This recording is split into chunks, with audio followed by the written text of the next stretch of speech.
This is why motor mounts give you a rough idle and engine shaking and all that. Engine rests on this. Look at this. Look at this. I'm doing this with one finger, and it bounces back and forth doing this like a ping pong. You can imagine you're trying to drive, right? And then you're, and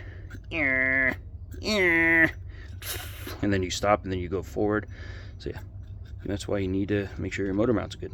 And then it'll start putting pressure on your transmission and your drive axle and make it bend in ways so you think you're bending the application that's supposed to be spinning, and that just ruins your transmission, engine, all that stuff. So your engine has to work harder. So yeah, just fix your motor mounts. It's not that hard. It is kind of hard. Pay someone.